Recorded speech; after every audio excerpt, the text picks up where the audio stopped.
Okay. Okay. So, game. hi guys, eto narito tayo, yung gaya ng pangako ni Sir Dado.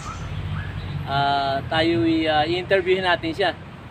At ang topic natin ngayon guys ay tungkol dun sa kanyang kung sino si Clemente Enrique Dado nung siya kabataan niya hanggang siya ay magbinata bago siya pumasok sa PMA. Mahaba yung tanong mo eh. Mahaba yung sagot eh. Okay lang yun, para malaman ng ating mga, Sige, kasi para- marami nagtatanong eh. Sino ba itong ating sinusuportahan na to? Noon siya ay eh. kabataan at paano ito pinalaki Kaya ng nga ang kanyang- suggestion ko sa iyo, Oo. kunin mo yung mga video dun sa site ko, dun sa Pinoy Survivor. Okay. Tapos kunin, yan mo na, i-tawag dito. Ano tawag doon? Import mo, export, import mo na import. Tapos Okay. noon, kwento mo na yung kwento. Mahaba yung kwento eh. Kaya nga. One to one to sa awa yun eh. Pero, Pero buhay ano briefly, yun eh. briefly. Buhay ano yun eh, buhay Ay, meron doon, buhay Cavite. ko. Meron doon, buhay. Meron ba? Oo. Hindi ko nakapanood yun. Pero, i-replay natin ngayon dito sa... Briefly, ang Dado ang palayaw ko sa mga kaibigan ko, kamag-anak ko, Dado. Tapos no na iking sa mga military. Kasi sa academy nakalakihan yung nakasanayan na iking. Enrique kasi, kaya iking. Kaya kung De Castro, Caster, pagka De Jesus, ewan ko. Mga Jimenez, Gemini, mga ganun ba. Okay. So Enrique, iking. Now, bakit naging Dado? Kasi nung bata ko, pilyo ko eh. Bakit? Pilyo, matigas ang ulo. Ako nga yung black sheep eh, na Ay, ganon. kung tipo bang ano. Pero sakristan ako, sakristan. Ganon, nung kabataan bata, niyo sakristan elementary. ako. Elementary, hanggang high school yon. Grew up in a Christian school, Christian family. Laging tuwing Sunday nagsisimba. No? Lourdes School of Mandaluyong, Franciscan. Tapos noon honor roll lagi. Ganon. Kami show Boulevard yun, sir? No, siya Boulevard. Okay. Malapit Ayan, si Shangri-La. schoolmate ko si ano. Lamang lang ako na ilang paligo kay Tolentino. Si Senator Tolentino. Si Tol. Tintoy, si Tol. Tol, okay. Lourdes yun. Lourdes yan. Kaya matino yun. Matino. Kunyari, sino matino ako? Okay, so, yun yung ano. Then, nagkatuwa teka, tunod muna sa Pilyo. Yung elementary, binubuli kami lagi. Kaya alam ko ibig sabihin ng bully eh. Yung magbabaong ka ng tinapay, tapos nun, yung magulang, yung tuwan-tuwa yung nanay ko na, ma, pingin 3 tinapay ang ibabaong ko, 2, ganon. Bang, anak ko, tumatakaw ganon na nanay ko. Pagbabaon ako, chicken sandwich. Okay. Only pagdating sa eskwelahan, ayun na yung bully. Ano yung tinapay mo? Oo. Kaya nga, yung mga kaklase ko, tuwan-tuwa sa akin. Bakit? I stood up against the bully. Kaya yung China, pinasok ako yung China. Ayoko ng bully eh. Well anyway, you have to stand up against the bully because I know by experience na mawala yung bully. So ang ginawa ko, nung nagka-cherry putirama, bili kami ng kapatid ko ng yung balahibo ng higat. Yung Makate na na critter, Sa show Boulevard pa rin yan. sa cherry putirama. Laking antipolo ka, laking So, Doon kami nag-grocery nung araw. yun ang sikat na sikat noon. Tsaka doon kami kakain sa Tropical Hut sa kanto ng dito sa may Show Boulevard ba yun? O sa Green Hills, papuntang Green Hills, Ortigas. Yung bago hinuka yun eh. Ano yun eh? Tropical Hut. Mahilig namin noon spaghetti tsaka hamburger. Tapos diretso kami, pagkatas ng simba, diretso na dun sa hamburger and then grocery sa Cherry Puderama. So, bili kami nung pangkate. Nilagay ko doon sa pagkain ko. O di kinain niya ni Bully. Namulaklak, parang cauliflower. Hospital siya. Gusto mo pang sandwich? Natakot na sa akin yun. Gago ko eh. Mas gago siya, mas gago ko. Ayun, kaya tuwa-tuwa yung mga kaklase ko na hanggang ngayon nagte-thank you mga kaklase ko. Na thank you for standing up ba. Kasi kinukuha yung mga tinapay namin eh. Yun. Pero nung lumalaki na, mabait na ako. Mabait na ako. Nang high school na yun. High school na. Wala na, yung typical na dinadaan natin, boso-boso. Hindi kasi teacher. sa high school kasi, yun ang pinaka-memorable natin eh. Ako, nung high school ako, memorable sa, kagaya nga ng kanta ni Sharon ko na high school life. High school life. Every memory, kay ganda, di ba? So ano naman yung memories nyo nung high school kaya? Wala, loko-loko. Pagkabutas yung ano ng teacher, yung mesa. O di, kunyari, kukumpulan doon yung mga kaklase. Ma'am, question. Kami, kanya-kanya kami silim ngayon, tapos ilalagay, the color for today is pink. O di, nasabihin ng teacher, what is pink? Ma'am, yun yung suot. Mga gago kami. Tapos sinindihan ko yung laboratory ng eskwelahan. Oh? Oo, kasi pinagalo ko yung gumawa akong gunpowder. Gunpowder, potassium nitrate, tsaka sulfur, So, ibig tsaka sabihin, alam nyo na yung ano nun? Oh, Alam nyo na yung chemistry combination nun? Kasi tinitingnan, may encyclopedia kami. Tatlong klase na encyclopedia, Collier's, Britannica, lahat yun, binasa ko. Every page, binabasa ko yan. Eh, alam ko lahat ng mga gera-gera, alam ko lahat yung... Lourdes pa rin yung Sardado? Sa Lourdes School. Hindi, sa bahay yun. Yung mother ko, nag-ahente ng in her spare time, nag-aahente ng mga encyclopedia, kaya nakabili ng 3 set na encyclopedia. Okay. And my spare time naman, colored Nabasa kong ganyan, isa-isa. From A to Z, ano? From A to Z. Kaya at that time, 1969 pa, marami na akong alam. 3 taon na ako. Kaya ako, ako, 8 years old. 8 years old.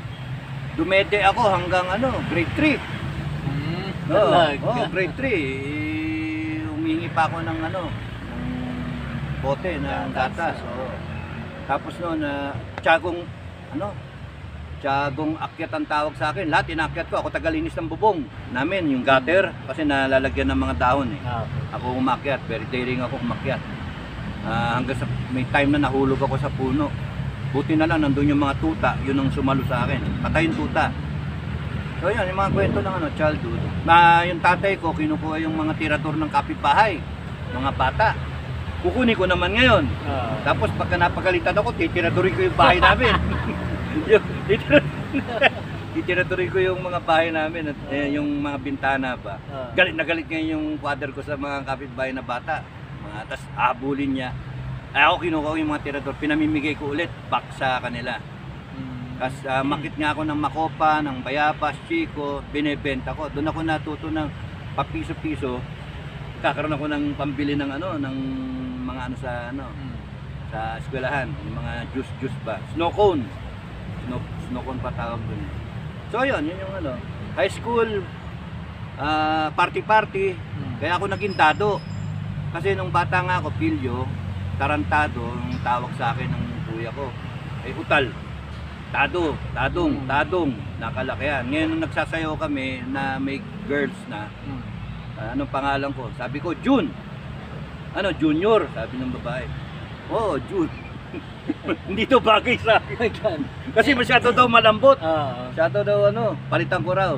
Pati nag-isip ako, sabi ko, yung tado, ginawa kong dado. Pati nung next party na, anong pangalan mo?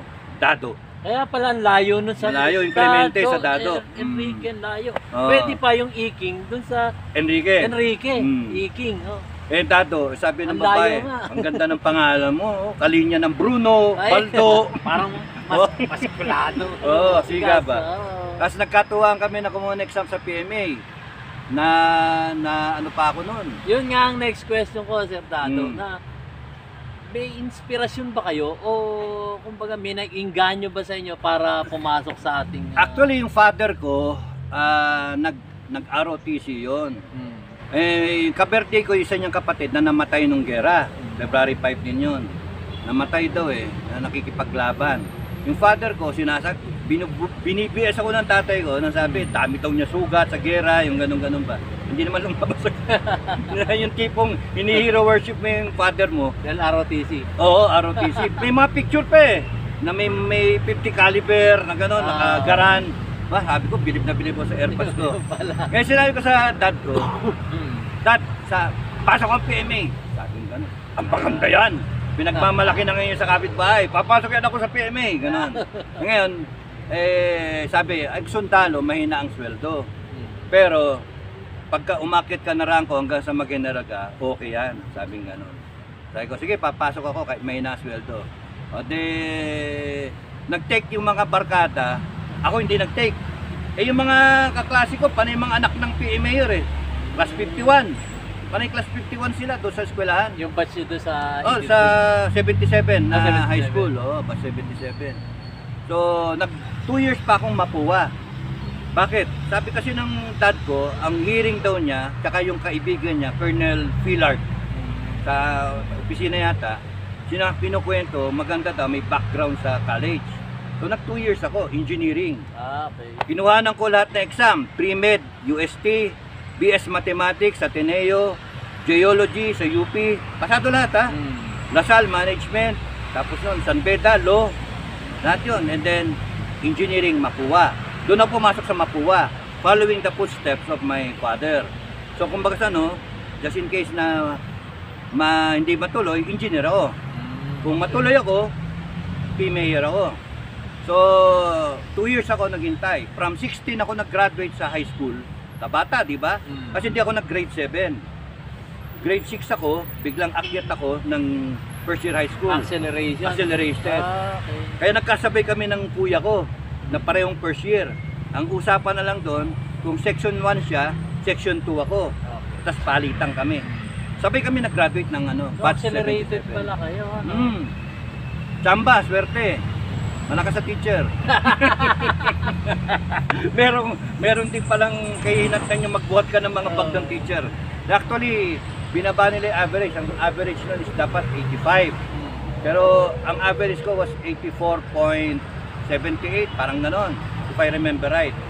Kasi kukunti lang yung kukuha ng exam. Sinubukan nila binaba to 84. So pasado ako doon sa 8 point Kumuha kami ng qualifying exam. Pumasa. The first year high school. Nagkasabay ngayon kayo. Kasabay kami ngayon ng kuya ko. Kaya barkada ko, brother ko. Nasa Amerika ngayon. Kaya lagi kaming dynamic duo ang tawag, Batman and Robin. So, doon kayo nag-start ngayon sa high school. Yun nga, yung kung ano yung barkada niya, barkada ko. Kung ano yung kaibigan niya, kaibigan ko. Yung batch 77. Siya si Raul. Si Raul.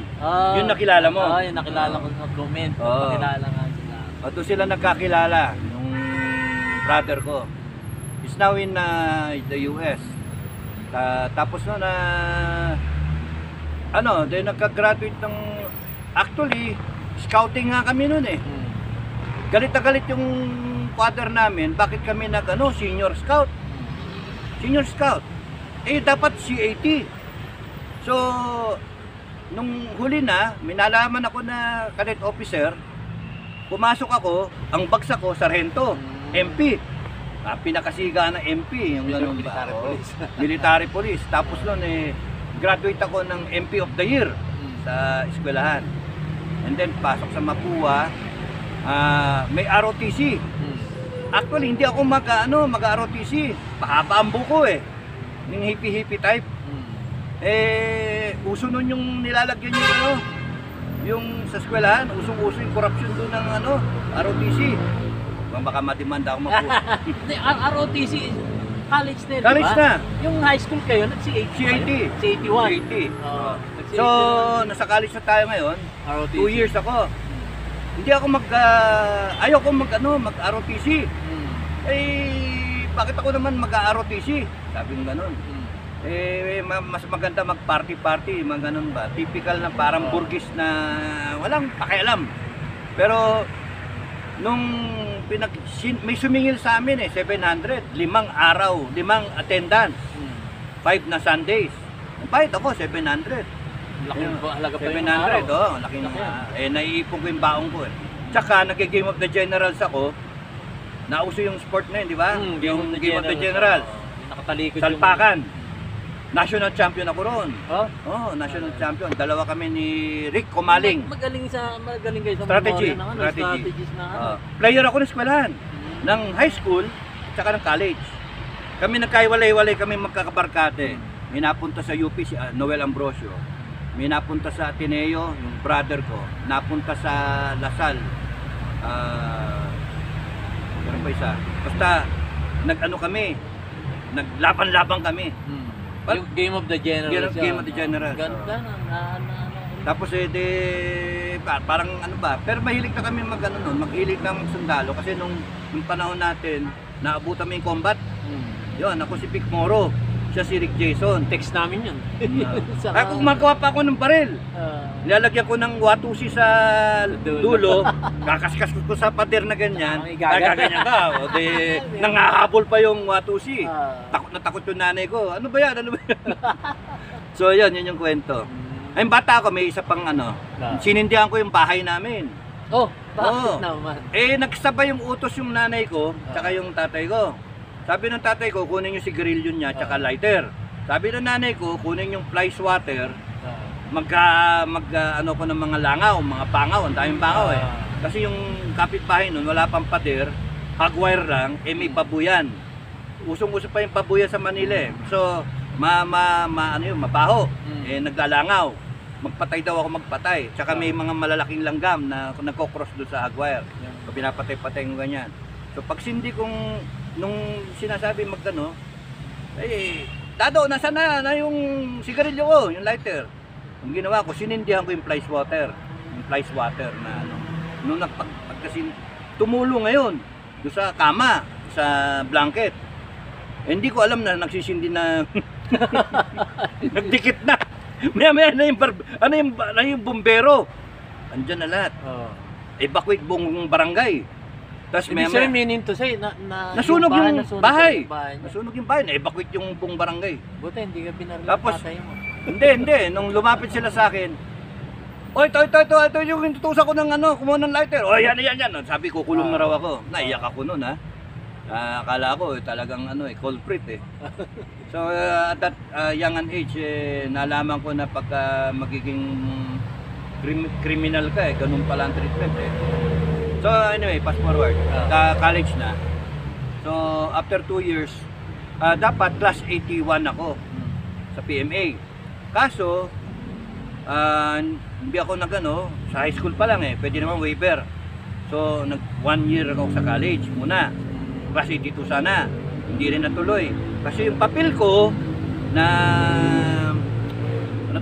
entrance application, binigay ko doon sa isa kong kaibigan na mahirap Ambisyon daw niya mag-PMA. O hindi pwede pag i-xerox yung yung application form kasi may number may control number. So hindi pwede xerox. Sabi ko ito lang nakuha ko Binigay sa akin ng tatay ko, kinuha niya doon sa kernel na kaibigan niya, sa opisina. PMA din yun. So, paano? Sige, sa'yo na lang. Binigay ko sa kanya, mas kailangan mo kaysa sa akin. So, goodbye yung pangarap ko. Binigay ko sa kanya, ewan ko kung nakapasa yun. Sa PMA? Oo, ngayon, So, tuloy ko, nung nagbayad ako ng attendance, na-absent ako ng 5 araw, nakita ko deficient ako. So, kinakailangan mag-make up. So may 2 pila, parang dolphin nangyari sa akin. 2 mesa yung pinipilahan. Dito ako pumila sa konti. Dito ang haba dito ako pumila.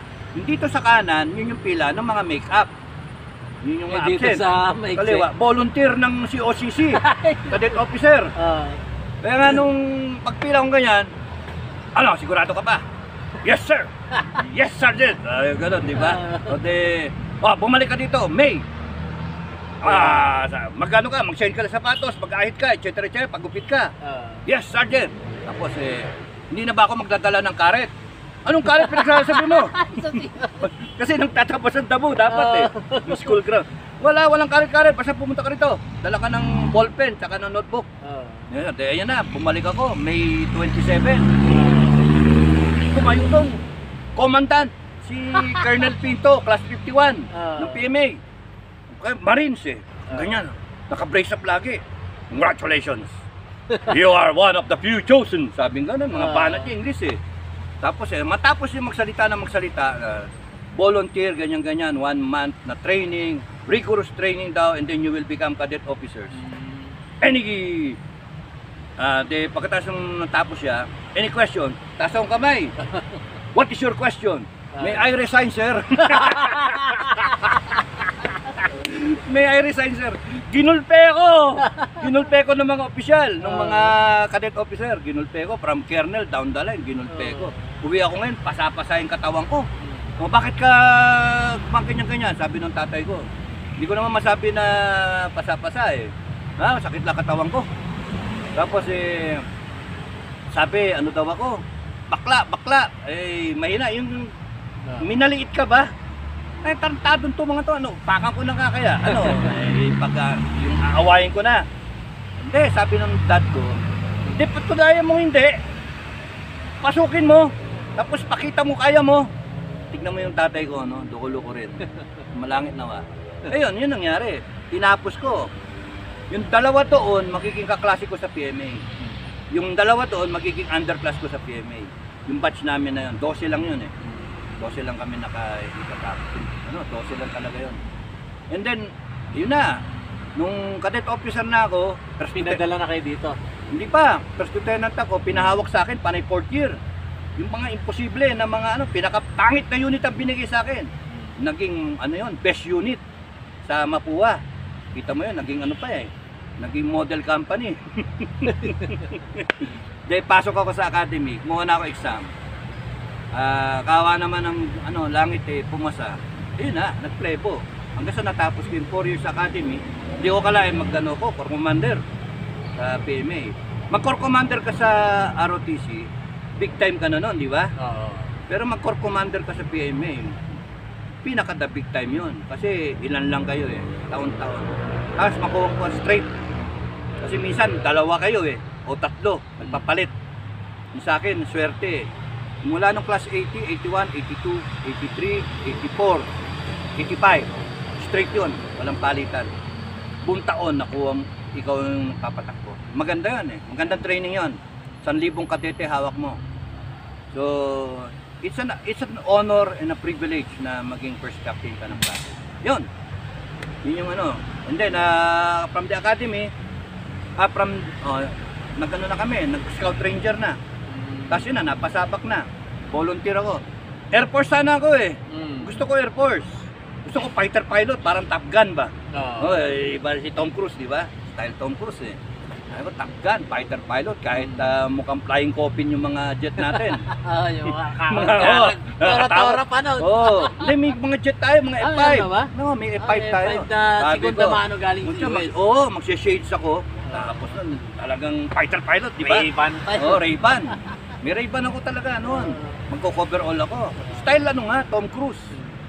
Maverick. Tapos nun ang nangyari, nagbunutan kami. Yung una namin na ano, okay na sana, Air Force ako eh. Pero may nagsuggest kasi, yung number 1 na sinuggest, magbunutan, wala daw challenge. O di nagbunutan, nakuha ko Army. At di sama ng loob ko, tapos sabi ko, kung Army na rin lang, patay na kung patay. Volunteer ako, Scout Ranger. Yun na yun. Kaya nag-Scout Ranger ako. Patay ko patay, hindi naman namatay. Okay lang, hindi naman namatay. Pero nung ano, balik tayo sa high school, high school life memories talaga yan. Meron ba kayo naging puppy love? Marami. Marami. Pati nga teacher, crush pa eh. Pati teacher. Yung kulay pink, ganon? Si Color of the Day. Marami. Actually, hanggang college nga yun eh. Lagi kami nagpa-party. Every month, minimum. Minsan nga, every week eh, party. Na parang BBM, ano, party, no? Burgisin, ano? Party.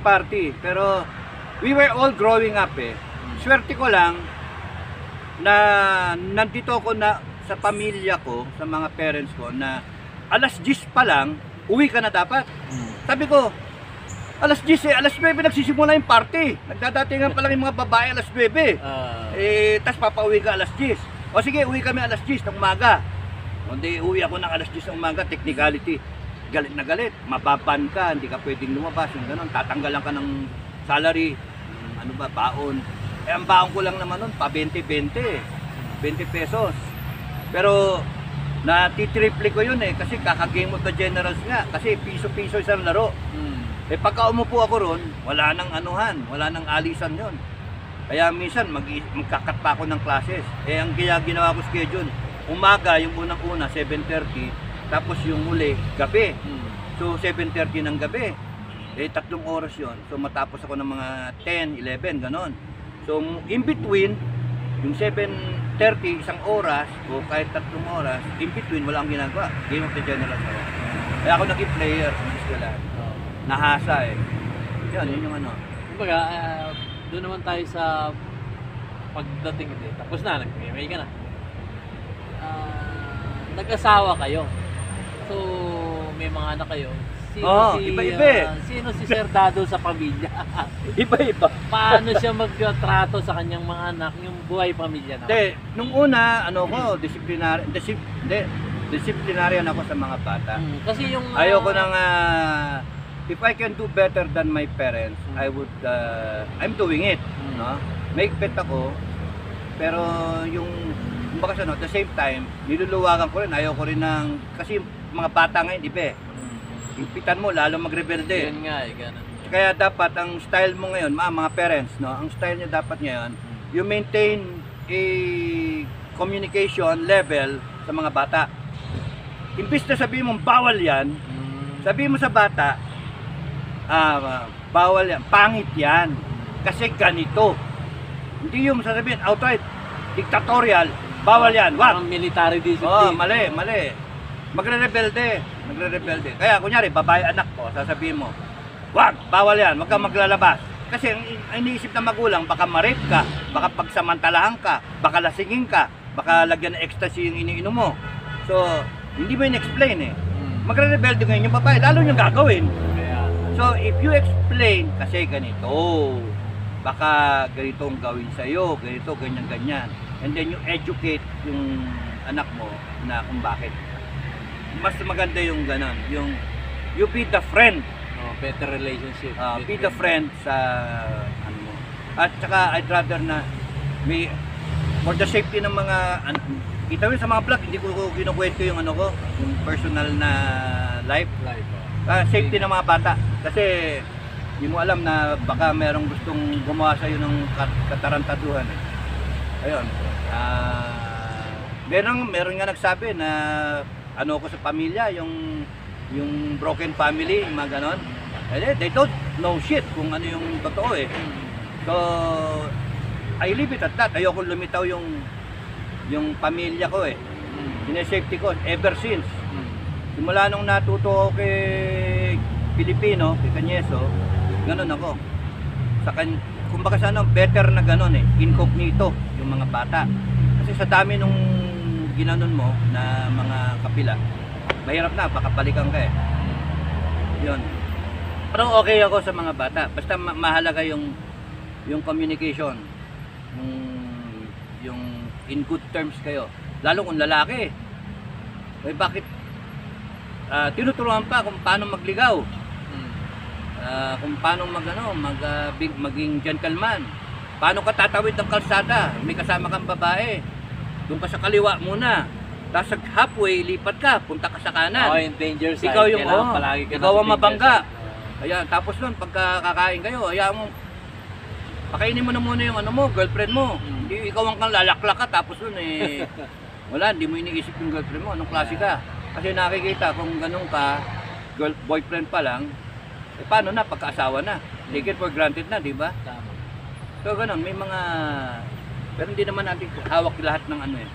Bahala silang dumiskarte. Tsaka ano, natututunan nila sa eskwelahan yung iba eh. Ako noon natutunan ko iba sa eskwelahan din eh. Tsaka sa academy. Ayun. Ano pa? Pwede ba tayong pumunta sa politics? Sige. Buhay kasi ni Sir Dado, pinag-uusapan namin ngayon. Switch natin ng konti para alangan naman kami lang na nagigigil. Kayo rin, magigil din kayo. So dito sa latest to eh, this week lang yun eh. Yung interview ng mga press con kay si SP Mixubiri. Okay. Yung mga maraming questions sa press eh, pero parang yung ibang questions sa kanya tanong mo kay speaker. Tanong mo kay speaker. Eh, nag-uusap na sila. Kay BBM. Oh, ano take nyo doon? Supposed to be dapat doon si BBM ang lumitaw. Yun. Because may question na nasaan ang Pangulo. O de, given na nandyan yung PI, na PI talaga eh. Oo. Nakakagigil, PI. Yun nga. PI. Given na yung pinsan niya ang gumagawa, ang pinagmumulan, supposed to be pinagmumulan, nakaturo lahat sa Speaker of the House, why not stand up as the President? Teka muna, pinsan. Huwag ka na munang gumawa niyan. Bayaan mo na itong si Mick Zubiri ang gumawa. Mas maganda ang arrive. Mas powerful. Mali yung mga advisor ng Presidente. Mali. Tinago pa yung Presidente, hindi pa. Or, baka ina-advise naman siya, he decided na wag magpakita. At hayaan na lang si Mick Zubiri. Natatakot na baka sumama ang loob ng kanyang pinsan. We do not know. But ang alam natin, ang nagsalita, si Mick Zubiri. So yun, let's leave it at that. Ang nagsalita, si Mick Zubiri. Which is wrong. Which is wrong. Which Correct. is wrong talaga. Correct. Which is wrong. Dapat siya yung, hinahanap siya eh. Where is the Correct. president? Correct. Ikaw magsalita kasi ang nababalitaan kasi natin ngayon, palaging, halimbawa, umaharap siya sa, yung bago ngayon sa ibang bansa, sa Brazil. Gusto nilang magkaroon ng, pero, Good relationship. good relationship between Brazil and the Philippines. Ang problema, nasa labas agad siya, may problema, may mga tanong pa rin sa loob ng bansa mo, lumalabas agad tayo. So, which is wrong na dapat talaga, magsalita siya in his own. Hindi yung by the SP. Hindi nga siya nagsalita doon sa allegation ng pulburon. Yun Hindi nga. siya hanggang ngayon. Isa pa yun. Hanggang ngayon, hindi siya nagsalita tungkol sa resolution number 10 doon sa pag-treat ng pera. Tapos hindi din siya nagsalita diyan sa NPA na yan. Nagkaroon ng kagulo-gulo. Hindi siya nagsalita diyan sa mga banat ng mga vlogger. Ang ginawa na lang sagot ginurgor, tinanggal yung account ng iba. O paano? And then now we expect. Hindi siya nagsalita ngayon recently doon sa Lotto. How do you expect na he's the one in charge? So, ang advice na lang sa kanya, good luck talaga. Because ang taong bayan elected BBM as president. You have to show yourself as the president. BBM, you have to show yourself as the president. Kasi kung hindi, people will think. And when the people start thinking that you are not the president, somebody else is the president. Probably your wife, probably the Speaker of the House, or whoever, they are the ones in control. People start to doubt your character. And if you are a true leader, Mr. President, Mr. BBM, you listen. Kung nadidinig nyo ako. When people start to doubt your leadership, you lose your control. You lose your hold sa people. And what's worse, you cannot enforce yung leadership mo. You cannot demand respect. You cannot demand na sundin ka ng taong bayan. Remember, yung pagkalagay mo dyan is dahil sa taong bayan. And if people start to doubt you, wala, good luck. Nakakatindi talaga. Wala na. May maraming questions kasi. Maraming questions na lumalabas na hindi unanswerable. Hindi nalilinawan ng taong bayan. So switch tayo dun, Sir Dado, dun sa pwede ba nating pahapyawan si Maharlika? What about Maharlika? Si Maharlika, very nationalistic yon. Sige, tira ng tira ngayong sa government. Why? Because maraming nagre-report kay Maharlika na mga puting ahas nga from inside government, no? And that's so kumbaga sa it's a compliment It shows how people trust you na may pumapasok na information and then nabe-verify niya with the others. And wala pa naman siyang wala pang parang compilation pa lang yung kanya. Hindi, wala pang ibig sabihin, wala pang wala pang fake news eh. Panay totoo lahat ng sinasabi niya eh. So, kung makasano, bumibingo lagi. Oo. Ay, yung PCSO, bingo siya eh. Di ba na sinasabi niya na yung pera ginagamit kung saan-saan, pinapanalo. Eh, lumalabas ngayon sa investigation, parang merong Ganun semblance of nga, truth nga eh. So, ang ano lang sa kanya is, hindi naman pwede siyang umuwi rito. Pagka umuwi siya rito, eh, baka maganon siya.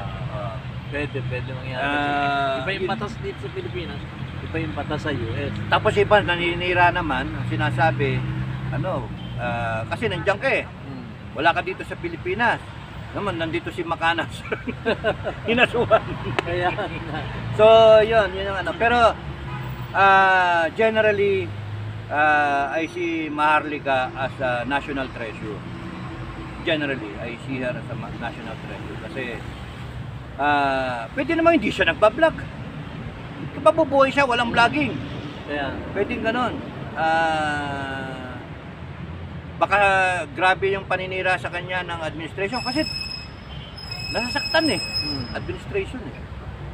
So, again administration, imbis na patulan nyo yung mga nagbablog against you o yung nagsasabi o yung gumigising ng mga Pilipino, mas maganda sagutin nyo ng good governance. Yun yung pinakamaganda ron. tama. Good governance kasi pagka you'll never go wrong eh. Tanggalin niyo yung corruption, tanggalin niyo yung droga, tanggalin niyo yung krimen. Tratuhin niyo yung Pilipino ng maayos. Isipin niyo kung paano gaganda ang buhay ng Pilipino, yung mga OFW natin, etc. etc. You'll never go wrong. Good governance.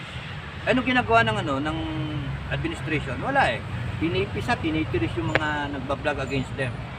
At yun yung wala namang masama mag-vlog eh. Kung tutusin, ini-air mo yung nakikita mo eh. Lalo na si Maharlika, nakikita niya kasi may nagsasabi.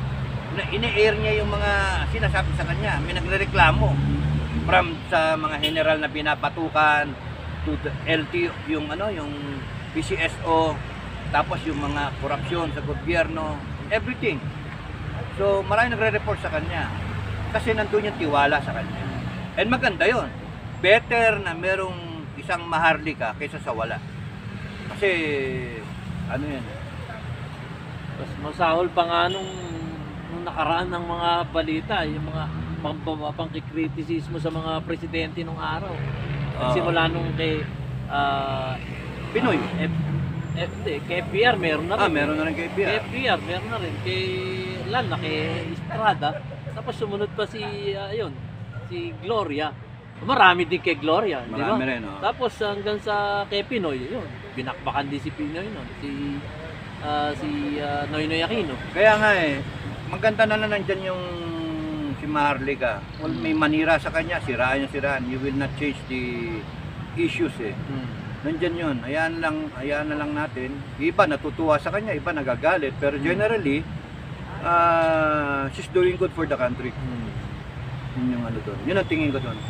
Kaya, so yun nga, yung change na constitution nila, at ang hinahabol nila, yung kumbaga, yung 1 point something trillion na ipapasok dito sa ating gobyerno. Yun ang hinahabol nila. Kaya gusto na lang i-change yung constitution para makapasok to. Kasi yung 60-40, nagdadalawang isip sila kung papasok nila yung pera nila dito sa Pilipinas for investment. So, kaya hinahabol nila itong change ng constitution. Pero ang doubt ng tao kasi is yung lambakan ng change. So, lambakan, nagkaroon ng power yung... Wala yan, sunod-sunod na yan. People's Initiative na yan. Sunod-sunod na yan. Kaya Kasi ang mali naman nila, pinakita kagad nila outright yung pinupuntirya nila si Sara, BP Sara. Yun yung kitang-kita eh. Binira mo ng tungkol sa confidential fund. Binigay naman ni BBM yung pera, 125 million. O sige, busin mo. O di inubos. Tapos bigla ngayon gusto nila impeach. Kaya nga ang pinupuntirya si Sara. Puntirin yung tatay para itatamay na rin siya doon sa ICC. Ganun ba? Kaya kitang-kita kagad ng taong bayan, kahit bobo, kitang-kita na ang pinupuntirya si BP Sara. Ngayon ang tanong, bakit mo pupuntirya si BP Sara? Kasi nga, 2028, kung mag-decide pa siya na tumakbo sa 2028, kung gugustuhin niya. Ayaw nga niya eh. Reluctant nga eh. Bakit? May anak siyang bata pa eh. So kung sakaling tatakbo siya, sure winner siya. Bakit? Kasi nga may sarili siyang may tatay siya na nag-perform. Pangalan pa lang, basbas na yun eh. Duterte. Dugo Duterte. Nandun yung good governance. Meron siyang experience sa mayor. Okay yung performance niya. Tumatayo siya para sa kanyang mga constituents. Pero ngayon, as BP, nakikita, number 1 performer. So as the years will unfold hanggang 2028, she will be much stronger na kandidato for president. Sino ngayon nalalaban sa kanya? Wala. Kahit sino yung mga magagaling na sikat na artista, hindi siya kaya. Hindi nakakayanin. Siya talaga sure winner. Run away winner. Ngayon, kung ikaw ngayon may ambisyon, kunyari si Tambalolong ka, Hindi na ako natakbo. paano ka mananalo doon? Oo. Kaya kukuhanin mo siya sa underground Yun na walang eleksyon para sa presidente. Yung power nasa prime minister na. Manalo man sa presidente, ceremonial na lang siya. Parang Ang ito na power nasa prime minister. Eh kung makuha mong mapalitan yung constitution by 2025 and input to effect na yon by 2025, tapos na yung kay Sara. Tapos ganun yung nakikita ng tao, hindi tanga yung tao. Ganun yung nakikita ng mga analyst. Ako nga walang alam eh. Yun yung nakikita ko. So, kaya napapasama lalo si Tambalolong. Tapos meron pang pera-pera, question sa pera, yung sobra-sobrang paggastos ng pera na, ewan mo kung, yung hanggang ngayon di pa sinasagot si Celis eh. Yung 1.8 billion, yung pala 2 billion yun. Oh, 39 million. 2 billion, 2.66. Ginawang 2.183 billion sa 2024. Ngayon yun. Ngayon yun, Na to. pinirmahan ni BBM. Damay na naman si BBM doon. Bakit? Eh pinirma mo, ginawa mong batas, hindi mo man lang binito eh. Yung item. So, kung titignan mo, may question yung travel expense. Nagkagulo-gulo tayo dahil dyan eh. Kaya ang PA Mayor nagsalita eh. Nagmanifesto dahil dyan. Si Celis kinulong, tsaka si Doc Lorraine. Eh, dahil lang sa question na yung 1.8, mali pa yung question. 2 billion dapat, hindi 1.8. Ang budget, 2.066 billion 2023. Sinabi nila mismo, admission, ang ginastos lang 39.7 million. So, kung yun lang nagastos mo, bakit ka magpa-budget ng 2.183 billion? Tumaas pa ng 100 million. Mahigit. Kasi 2.066 billion naging 2.183 billion for 2024. Ang ginastos mo 2.39 million lang. Ba't ganun? Anong klaseng congress meron tayo? Kaya ang isipin ng tao, magnanakaw. Yun, magnanakaw ang dating. Kasi, ano nangyari ngayon dun sa sobra? Ano, pinamigay? Meron yung sinasabi, nagbigay ng 2 milyon nung Christmas. 316 congressmen times 2 is 632. Baka na may binalik nila yung sobra sa Di kaban ng bayan. ipakita. Oh, yun nga. Walang sumasagot eh. Walang sumasagot nga. Ipakita. Hanggang hindi pinapakita yon, forever question mark. Pagka may question mark, bakit ka ngayon magbabudget ng mas malaki? Hindi tong taon na Hindi to. pa nasasagot eh. So, may lumilitaw na ebidensya na nagbigay ng tig 2 million. Ikaw magkano ginastos mo ng Christmas? Kami, gumastos na kami ng 700, 800, ganon. Noche Buena. Ay, ilang Pilipining gumastos ng ganon lang. Wala pang iba 500 lang. Iba walang makain. Mantalang madidinig mo yung taxes ng taong bayan pinamigay sa 2 million kada congressman. Di ka ba mabubuwisit nun? Siyempre, masakit sa... Pero sa ibang mga Pilipino, wala yon. Eh di, gago. Ayun nga. Wala tayo. Eh kung gano'n ang bansa natin, Wala tayong... wala nang mangyayari sa atin. Huwag kayong magrereklamo pagka wala ng perang Pilipinas. Dahil nasa kanila na eh. Oo, kinukulimpat eh. Oo. Hindi po pwedeng budget ka ng budget. Look, kung ang chismis, may nagsasabing congressman, may nagsasabi ng mga dating congressman, 30% yung SOP, mga project. Kung kunyari, isipin mo lang yung buong 5 trillion, o 6 trillion na kamo, i-SOP mo yung 30%. 30% ng 6 trillion. O ilan yun? 1.8. O rounded off mo ng 2 trillion. Imbis na mag-budget ka ng 6 trillion, pwede naman palang 4 trillion. Basta wala yung korupsyon. Walang SOP. Isipin mo yung masisave mo, 2 trillion.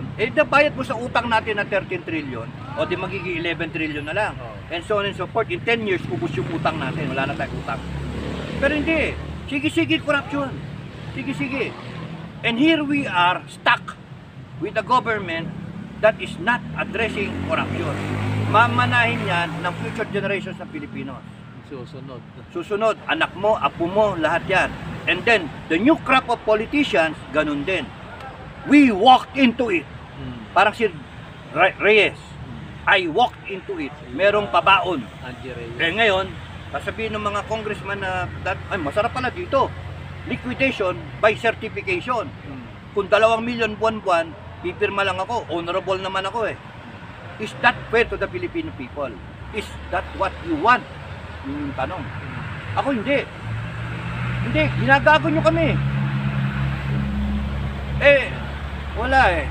Kaya nga, never ending cycle, yung sinasabi ko sa iyo, langaw, understood. Yung cycle ng langaw, una, itlog. Magiging uod, ganun. Lalaki, tataba, magiging yung magot, magiging larva. Tapos noon magiging langaw. And then ikot ng ikot yung cycle. Very predictable. Ganon ang Pilipinas. Ilang bangaw yung nagagawa taon-taon, ilang bangaw yan. Ayaw na ngang pinadapo lang ng kalabaw sa likod. Ayaw nang bumaba. Sila na yung nasa itaas. Nakalimutan nila, niluklok sila ng taong bayan. Yung kalabaw, ang taong bayan. Yung kalabaw. Sige, araro. Sige, pahirap. Yung isa kong vlog, sabi ko, if kailan ka makakahawak ng pera ng 100,000, buong buhay mo. Mahirap. Buong buhay mo. 100,000. 100 piraso ng 1,000 na buo. Sa bangko, ilabas mo yun, 100,000, isang paldo yun. Isang ganon. Isang bloke. 100,000. Maraming Pilipino hanggang sa mamatay, hindi na makakatikim makahawak ng 50. Siguro yung iba sumusweldo, pa 20-20, deducted, ang dadating sa kanya, withdrawin niya sa ATM, mga 15, 10, ganon. 8, di ba? Pero in your lifetime, swerte mo makahawak ka ng 100,000. Ngayon, sa 100,000, tragis. Kailan ka makakawak ng 1,000,000? Mas Never. malayo yun. Mas malayo yun. Ninanakaw, bilyon. Easy. Liquidation by certification. Gano'n na lang tayo ginagago? Gano'n na lang tayong tumapayag? Kung ganyan ng dating na Pilipinas, bahala kayo. Ako, nakahawak na ako ng malaking pera, milyon na nahawakan ko. Na nilatag ko pa sa kama, hinigaan ko. Masabi ko lang na nakahiga ako sa 2 milyon, 2.7 milyon. Sa buong buhay ko nakatikim ako ng ng 24. 12, ganon. 24. Bata pa ako noon. Pero ngayon, baliwala na sa akin lahat yan eh. Mahirap lang ako. Because I gave it all up. Naniwala ako na hindi mo matadali. So, itong mga politiko natin, at sige payaman, hindi nyo naman matadala. Hindi nyo matadala title, rangko, pangalan, hindi nyo matadala lahat. When you enter heaven, if you do enter heaven, lahat tayo hubad. O kaya naka white robe lang tayo. Kung tatanggapin ka. Paano pag sinabi ni San Pedro? Masama kang tao, magka dito. Doon ka, sa Lake of Fire. Wala, we have to change. Patapos na mundo. Pero, yun nga, bilyon yung pinag-uusapan natin. Yung mga politiko, kailan ka makakahawak ng bilyon, pero yung mga politiko natin nakakahawak. Yun lang, liquidation by certification, kung ang nililiquidate mo is mga 10 na lang every month, in 1 year, 120,000. In 6 years, 600 something thousand. 720,000. A million. 720 million. Imagine that. And then makatira ka sa mansion, etc. etc. Samantalang tayo lahat ang kumayod, tayong lahat ang kumayod. Mag-empleyado ka, binayaran mo yung taxes 30%. Tama? Binayaran mo. Kasi income tax eh. Huwag ka mang bayad ng income tax, kulong ka eh. So, yun nga. Pero yung kumukulimbat ng taxes natin, kinukulong ba? Wala na kukulong eh. Oo. Kasi ano nga may resolution number 10. Bibili ka ngayon ng mga grocery items, bibili ka ng ano. Lahat may VAT eh. Oh, magbabayad sila ng taxes din. So everyone pays taxes. Ikaw may income tax ka, may trabaho ka, income tax. May business ka, income tax. Bago may VAT pa. Over and above, doon sa income tax mo. Kasi may VAT eh. 12% VAT, Value diba? added. Value added tax. So talagang pinapass on ng kumpanya yung taxes para ikaw ang nagbabayad ng taxes and then ipapasok niya doon sa BIR niya, magbabayad siya. I hope I got it right. Yung sistema. Basically, ganun ang dating. So, dalawang beses ka nagbayad. Income tax at saka sa VAT, nagbabayad ka. Anything na bilhin mo na commodity, may VAT. Swerte mo kung senior. Kailan ka pa magsi-senior, ilang taon pa. Diba? Eh minsan kami, senior, hindi pa i-honor, which is against the law already. Pero anong magagawa mo? Eh nag-struggle yung negosyo, hayaan mo na lang. So, paano na? Ito yung kinukwento ko. Buong buhay mo, sinasabi mo, hindi ka makakawak ng 1 milyon. Diba? Pero buong buhay mo, nakabigay ka ng 1 milyon in taxes. Yung sa ITR natin every end of the year. Every March, every April, March, di ba? Bayad ka. Oo, every March. Bayad ka. Bayad tayo bago every day, every month, every week may VAT. Suma total mo lahat 'yon. Pag-receive ng ITR. Suma total mo lahat 'yon, yung binigay mong tax, buong buhay mo, mag-amount sa 1 million. 1 million yun, no? Hindi ka nakahawak ng 1 million, pero nagbigay ka ng milyon. Nasaan na yung milyon na yon? Ayun, kinain nila, ginastos nila, pinera-pera nila, niliquidate nila na walang resibo. O sige, matawa tayo. Okay lang, clap. Sige, gawin nyo yan. Forever nyo gawin yan. 3 dekada nang ginagawa yan. Ba't di ka magagalit? And then, okay lang. Tapos magbablog sila, okay lang. And then, walang salita, walang kibo. Kaya nagagalit ang Walang tao. explanation. Walang pag-asa ang Pilipinas pagka ganyan. Yeah. So, sunod natin na pagigilin pa rin natin sila. Kasi yung balita rito sa ano may naman natin, huwag naman tayo sa politiko na yun. Pero doon din ang pagsak. Kakasawa. Oo. Yung nagugutom ang taong bayan. Lalo na sa Metro Manila, ang dami namin populasyon doon. Tapos mababalitaan namin doon sa syudad na meron tayong mga magsasaka dito sa Ifugao na yung repolyo. Repolyo tinanim nila, pinagpaguran na, pinagpawisan nila, tapos at the end, nung kanilang i-harvest, nabulok lang. Ano ginawa ng gobyerno? Ewan ko. Walang ginawa Bakit nagbulok lang yun? Tinapon sa bangin. Ito palagay mo ng tanga yung gobyerno. Palagay na natin tanga yung gobyerno. Sino mas tanga? Yung nagtanim Di ba? Sorry. Pero kung iisipin mo, tanga na nga yung gobyerno, wala sila doon, bago itatapon mo yung tinanim mo, kung di ba naman kagaguhan yon, and then you're gonna do it on a cyclical manner, paulit-ulit ganon. Kunyari last year may nagtapon. Ang tinapon kunyari kamatis. Dapat ngayon tatapon mo yung gulay. Why don't we farmers usap-usap? schedule mo yung tanim mo. Supply, demand. Ganon. Kung may kakulangan yung gobyerno, gaano karami ba yung lupa ang tinataniman natin? Ng gulay, gaano ba yung karaming lupa na tinataniman ng staple na pagkain? Palay o mais?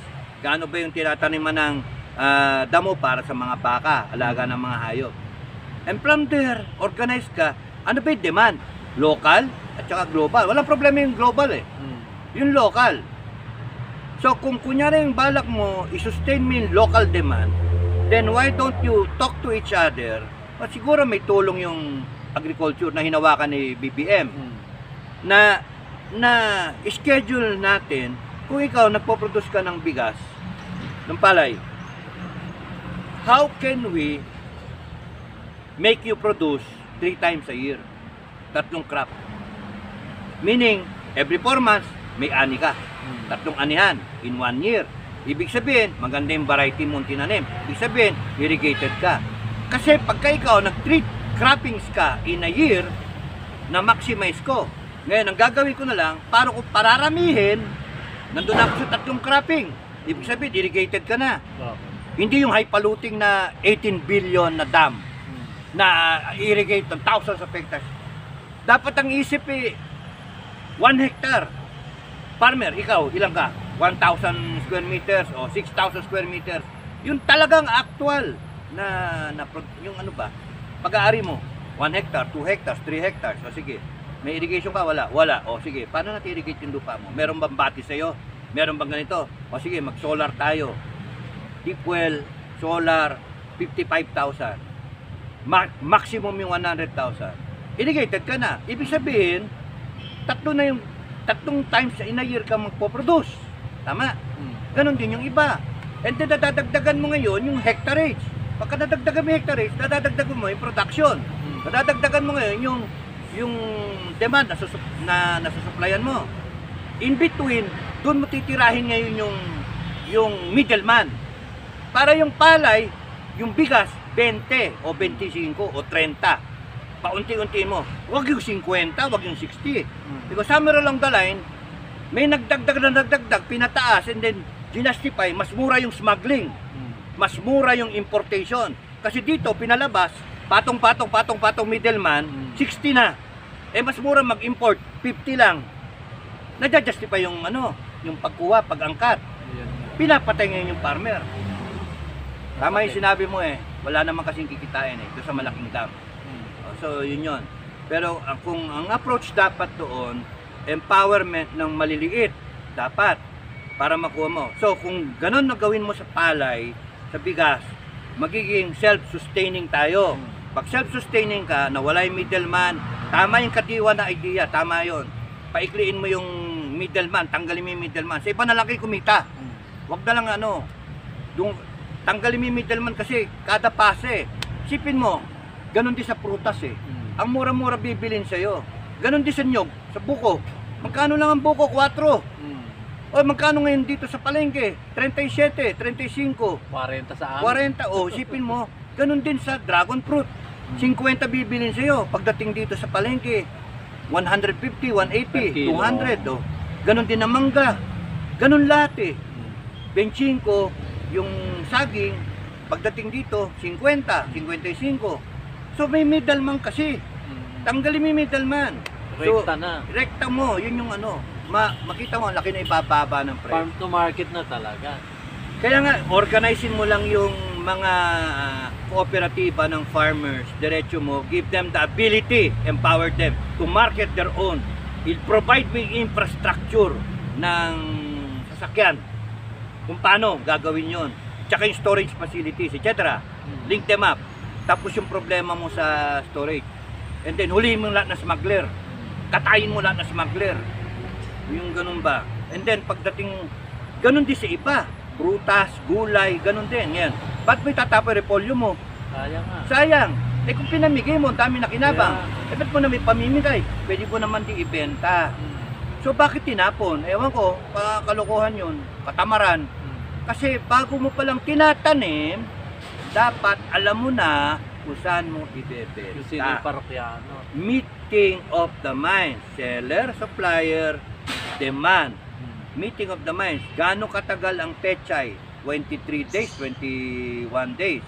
So you have 21 days, bago mo pa nga itanim meron ka ng sold na market. Ganun yung mga lettuce, ganun yung lahat ng gulay. Alam mo na, i-market ba yung gulay mo pa na ordinaryong gulay o organic na gulay? Mas mahal yung organic. So pagka meron kang ganun na meeting of the market, walang problema. So yun yung wala sanang imagine yung tatapon yung ilang tonelada yun. Stupid. Ngayon, blame the government. But before you blame government, you blame yourself. Bakit ka umabot sa ganun? Na kailangan, sino tutulong sa atin? Tayo ba o yung gobyerno?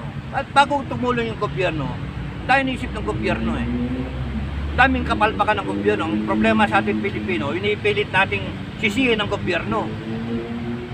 Para ako pro-BBM Not knowing na nasa sarili pala natin yung problema. Correct!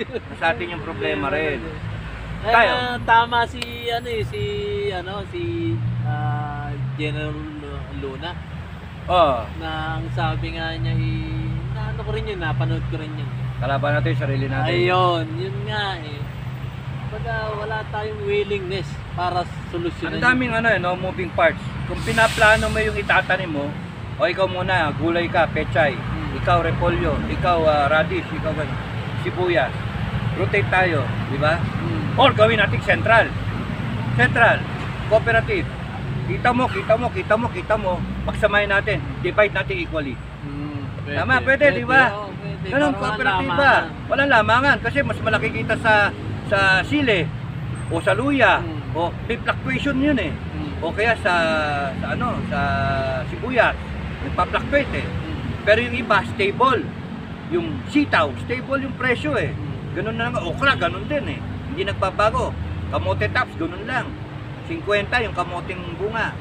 So kunyari benta mo kung ilang and then pagsamahin natin then divide kasi tulong-tulong tayo kami na rin yung labor mo. Kailangan mo magka-wiwiding, kami na rin ang tutulong sa'yo. Tayo, tulong-tulong. Kooperatiba nga. If only we can do that, we can affect. In fact, ginagawa naman yan ng problema, kulang lang ng push ang government. And if we continue on putting people who do not know what they're doing, who do not appreciate yung ating mga magsasaka, wala mangyayari. Ganun lang yung maging Saan ka nakakita? Pilipinas, laging inuulan, may bagyo 22 times. 22 na bagyo, taon-taon. Binabaha yung lowland natin. Israel, desyerto. Dubai, desyerto. Lahat sila, Arabo, desyerto. Nakakapagtanim sila, nakakapag-supply sila sa ibang parte ng mundo. Ano ba yan? Talagang ang problema tayo. Hindi gobyerno. Secondary na lang ang gobyerno actually. Bakit yung mga private sector nakukuha nila na mag-produce ng angkop sa lahat Nakukuha nila yung supply side, nakukuha nila yung demand side. Diretso sila sa sa market. Napebenta nila properly. Walang tulong ang gobyerno. Ang gobyerno tulong sa mahihirap, sa maliliit. Pero bakit ganoon pa rin? Because somewhere along the line, may corruption. Sa yon. Somewhere along the line, inilagay noon sa mga posisyon, mga walang alam. Yung mga may alam, hindi nabibigyan ng break sa posisyon. Laging appointment. Bayad utang sa politika. Doon sa ginawang sa kanya. Kunyari, magaling ka. 30 years ka na sa agriculture. Magaling ka talaga, respektado ka, doctorate ka, etc. Alam mo na lahat. Pasikot-sikot. Forestry, ganun din. Okay sa fisheries, ganun din. Alam mo lahat. Marunong ka. Nakatuto kang ganyan. Biglang i-appoint sa posisyon, general. O kaya isang politiko na kaibigan ng presidente. Bayad utang sa kumpanya. O tama ba yun? Wala. That's why mare-retire ka not even reaching the pinnacle of what you can become. yung maximizing the benefit that the country can get out of you. Yung alam mo, yung experience mo, yung buong pagkatao mo, yung serbisyo mo, you will retire silently. Ganun ang sistema ng Pilipinas. Bayad utang lagi yung politiko natin sa mga tumulong sa kumpanya. Lahat ng head ng mga department, lahat ng head ng agency, pati yung mga direktor ng mga kumpanya. O ano mangyari sa atin? Sayang. Di ba? Sayang. Kasi simula nung bata ako, ganun na yung way ng attitude ng mga Pilipino hanggang ngayon eh. Oo. Parang walang pagbabago. Ngayon may tumitindig na kagaya natin na kagaya nyo, eh wala ring ano, kumbaga hindi maintindihan sa kanila. Ano, ganong paliwanag pa ba dapat natin? Maglasingan na lang tayo.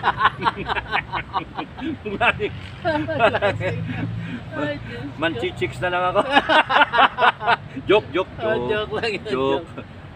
Ay, nako. Pero po pwede nyo mga ito ano natin yung sa Matigas College no? Kasi palagi ko narinig yun yung Matigas College na yan eh. Ngayon nasa ano na ako, 55 weeks. Paki-explain nyo Out nga of sa ating 83. viewers. Matikas challenge is 83 weeks ng pagkakanda. Bakit ko na sabing 83 weeks? Class 83 kasi ko. Nakatuwaan ko lang. Class 83. Na baka nire-renounce na ako. Matigas Class Challenge 83. sa inyong YouTube channel, Pinoy Survivor. Kaya pasyalan yun. Ang dami niyang mga videos doon na hindi lang educational, inspirational na po pwede nyo magamit sa inyong buhay. Actually yan, yung Matigas Challenge. hindi, yung Pinoy Survivor. Yung Pinoy Survivor. Yung Pinoy Survivor, ano siya? Bakit ko ba naisipan? Naisipan ko kasi na maggawa ng biography. Okay. Kasi sabi ko, may kulay naman ng konti, kahit rainbow, yung buhay ko. So, i-share ko. Pero kung isusulat ko siya ng libro, kinakailangan ko ng editor pa. Hatian ko pa siya. Kailangan ko ng ghostwriter o whatever. Hatian ko. Kailangan ko ng publisher. And then kailangan ko ibebenta pa sa, kunyari, National Bookstore. So all in all, ang magiging presyo niyan is mga 1,000. Thereabouts 1,000. Ikaw, simple kang tao, mabibili mo ng 1,000? Hindi. Ba't mo bibilin? Ano ka, gago? Ba't mo bibilin? O, diba? Bili mo na ng tissue paper. Hindi, may pampahid ka pa, diba? Joke lang. So, kung kunyaring iba-vlog ko siya, pwede. Kasi anytime, kung na-chismisan mo, o kaya ma-chambahan mo, nirecommend ng YouTube, panoorin mo. Then you get 1 hour, more or less 1 hour, of a portion of my life. Kahit anong parte ng buhay ko. And if it's so interesting at may napulot kang aral, babalikan mo yung susunod at yung susunod and it becomes addictive. And nasunod ko na libre, tapos mas maraming na puntahan, mas maraming na kaso I have to answer also yung question ng mga subscriber. Kaya merong Survivors Community Vlog. Pinoy Survivor, kasi survivor naman talaga ako eh. And I want everyone reading to identify na survivor din kayo. Lahat tayo. Hindi nyo lang akalain, survivor pala talaga tayo pare-parehas. Kasi ganoon ang Pilipinas eh, survivor. So, kung may survivors, may Pinoy survivor, yung komunidad na nag-grow, ngayon 32 something na eh, 1,000 eh, no? Dahil sa politika yan, kaya dumami. So, yung may mga tanong. So, I try to answer yung mga questions. Kaya nagkaroon ng Survivors Community Vlog.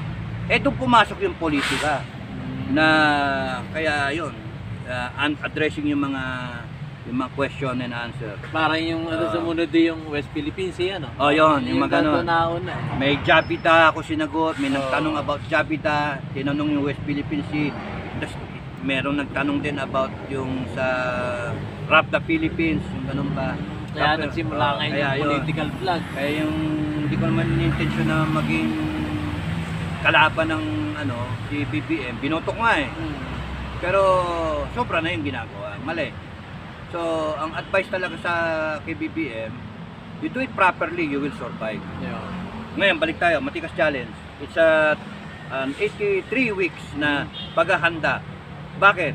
Kasi everything, ang masasabi ko na sa inyo, everything happening now, simula 2024, your outlook should be biblical in nature. Mas maganda yung maganda ka kaysa yung magsisi ka. Diba? May nagsasabi magkakaroon ng rapture. Pero how sure are you na mangyayari yun before nung 7 years ng tribulation, yung paghihirap? Paano kung wala? Di nagsisi ka. Mararapture kami mga Kristiyano mababait, mararapture ka. Paano nga kung hindi nga marapture? Paano kung mangyari yun? Kalagitnaan. Paano kung mangyari yun? At the end. So tatlo kasi yung thought ng rapture. Beginning, before, nang mag-start yung 7 years ng tribulation. In the middle of it, na doon ako naniniwala, in the middle, somewhere in the middle. After, in the middle, which is after 3.5 years na nagsimula. And then in the end, hindi ako naniniwala doon sa in the end. Ngayon, kung doon ako naniniwala na the rapture may happen, midpoint, onward. Kasi may mga sign, may mga sinabi na yung desecration ng temple sa Jerusalem, yung mga ganun ba, yung pag-rise ng Antichrist, start yon, may peace treaty, and so on and so forth. Basahin nyo na lang yung Bible, no? May mga nag-explain tungkol doon. Now, ang punto ko, imbis na mapulaga ako, tsaka yung pamilya ko, ayoko magpatatak eh.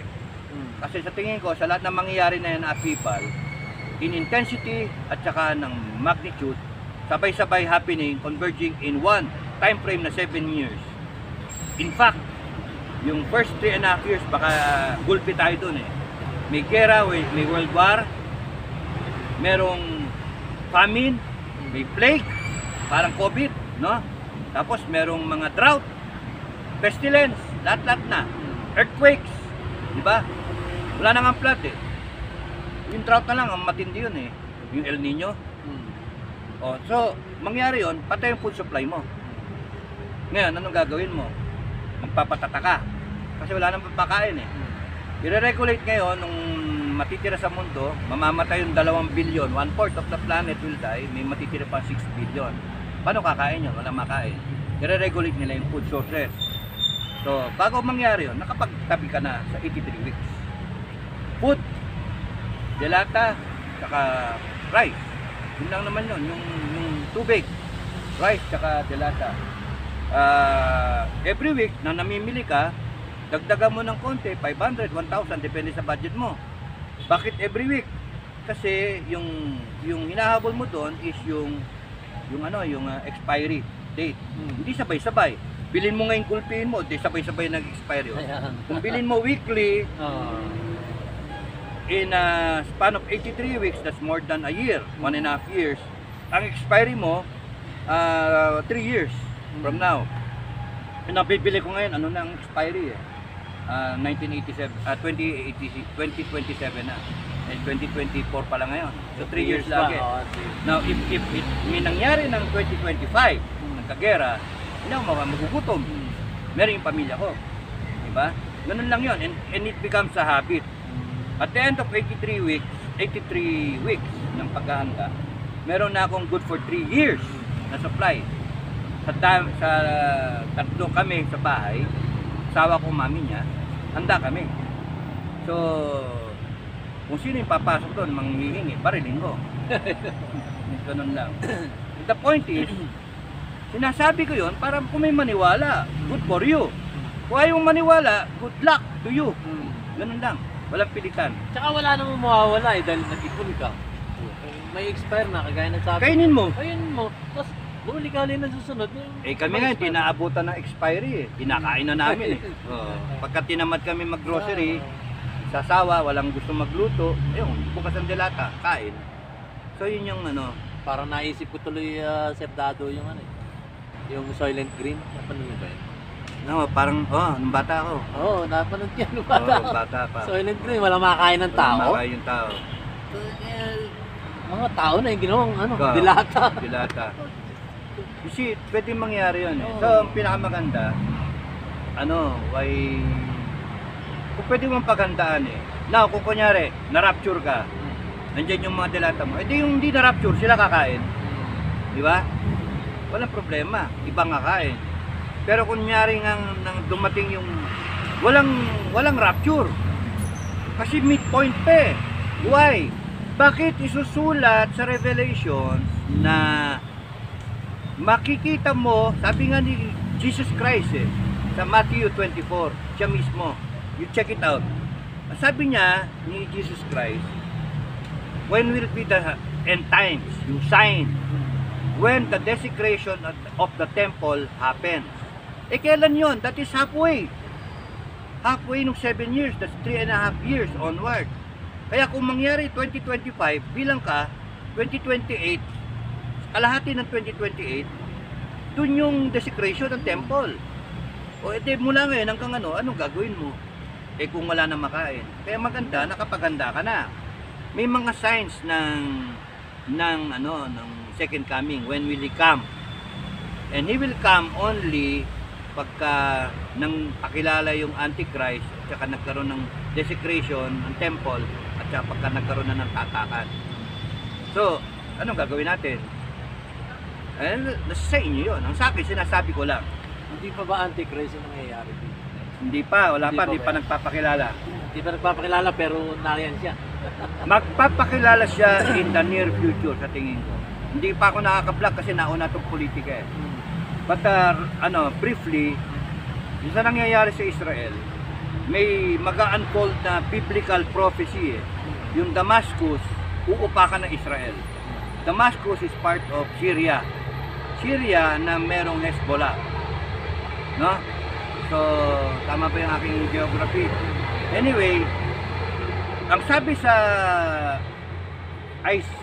Isaiah 17 27, basta ganon. Look at Damascus. Damascus is one of the oldest cities and the fourth holy place sa buong planeta natin. Never been conquered. Never been conquered. Kasi hindi siya nag-iba. Pero doon sa prophecy, sinabi, ng Isaiah, it will be a pile of ruins overnight. Overnight. Ang may gawa, the sons of Israel. So, posible na isang big time, one time big time na atake, overnight. With the weaponry now, pwede niyang nuclear pwedeng tactical nuke. O kaya isang massive na bombardment. Tapos yung Damascus. And then that will be for prophecy, di ba? Pero sa tingin ko, nuke pa nga Kasi no choice of Israel. And then that will bring about peace talks. Para maiwasan yung global war. So, dadating ngayon yung Antichrist. Siya yung magsasabi ng peace treaty muna tayo. Susunod ngayon doon, pagka may peace treaty, siya yung unang horseman ng Apocalypse. Ano yung second horseman? He will be given the power of the sword to take away peace from the earth. Sino yun? So meron ding prophecy na susunod na atakihin ng Israel when there is peace time, atakihin siya from the north. Sino yun sa north? Russia, Turkey, and then kasama tong Iran, sabay-sabay silang lahat. Conglomeration of nations. Yun yung sinasabing Gog and Magog war. Iba yun doon sa Damascus prophecy. So pag pumasok yung Gog and Magog war, ayun na, gulo na. Buong mundo na yung damay. Meanwhile, dito sa atin, sa West Philippine Sea, makikita na involved ang US dito. Meron pang Russia doon sa Ukraine, US. Involved din dito sa Israel. Yung China, baka patulan ang US. Kasi weakened siya, stretched out. Sinasabi ng China at sinasabi ng US, they might engage in a war by 2025 to 2027. Ano na ngayon, 2024? O next year, di ba? So kung mangyayari yon, ang tanong sa atin, ang mindset dapat ng mga leaders natin, AFP, PNP, politika natin, dapat biblical. Hindi yung tatanga-tanga tayo, biglang magigising tayo, ayan na, hindi tayo handa. So, kung sakaling magkaroon ng upakan with China, yung US, panonoorin lang natin yan? Hindi. Kailangan kumilos din tayo. Hindi kailangan obligado kasi may mutual defense. Pagka inupakan ng China ang US, may invoke yung mutual defense treaty. Yan ang problema sa Pilipino. Tatanga-tanga tayo, pumasok pa tayo sa EDCA, kaya obligado tayong mag-respond na dependahan natin, we will defend US. Yung nga yung sa akin nga, yung sa akin, yung aking uncle na Colonel Bartolome Macalinao. Ginamit din sila ng US para padala dun sa Vietnam. Diba? Pati nga Korea eh. Para Nandun din independe, yung kumbaga sila yung going first unang defense, first line of defense. First wave of defense.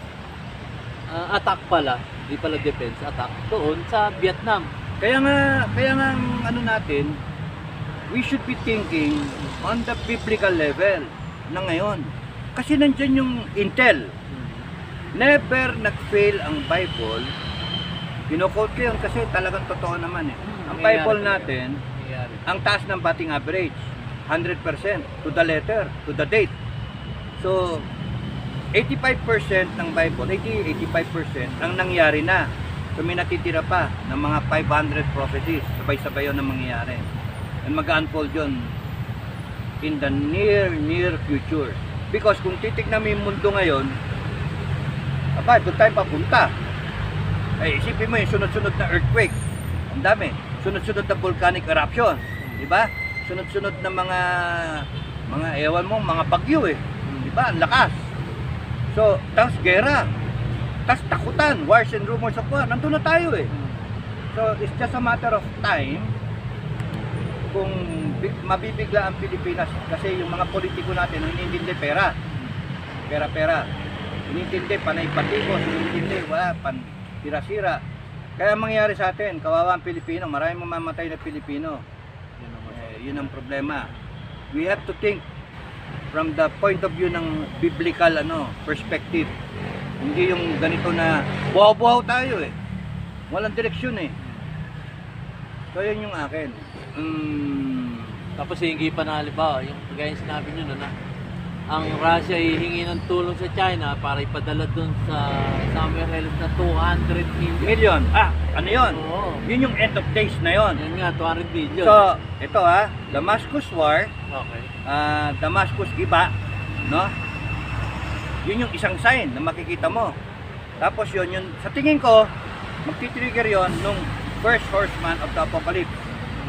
Yung Antichrist. Peace. Kasi ayaw mo nang magkadami-dami pong mundo, gagawa ka nga na solusyon. Peke na peace. Fake news na peace. So, magre-relax ang Israel. Biglang papasok yung second horseman. Yun yung Gog and Magog war na Russia, China, etc. Hindi pa yun yung 200 million na army. Ba yan? Okay. Because ang sign na yung talagang prediction ng biblical is si God the Father magpaparamdam through earthquakes, natural calamities. Mangyayari yung army ng Russia. Yun yung prediction. Ezekiel, yun yung review niya yung Bible. Ezekiel, yun yung 36 to 39, no? So 36, 37, yun yung inaano niya, dinedevelop niya. 38, 39, yun yung wagam, lindol, tapos yung army. Wala pa second coming. Tapos noon, mag-unfold ulit. Biglang dun sa war ng 200 million, yun na yung Armageddon, coming of Jesus Christ na yun. So yung kita mo, tatlong gera, no? Yung gera na nangyayari ngayon might be the catalyst. Yun yung precursor ng mangyayari na fall of Damascus na magti-trigger ng peace treaty. From the peace treaty, matitrigger yung North Army, yung Russia and Iran, Turkey, and probably some Chinese, etc. Or wala pa yung Chinese kasi yung 200 million, dun yung Chinese, saka yung Koreans, etc. So, towards the end of days yun. Yun yung Battle of Armageddon. Yun yung bababa si Kristo, second coming talaga, with all these angels, etc., etc., na makita mo na laser, etc., etc., ganon, yung pagkakapicture, 200 million, tikpos, ubos.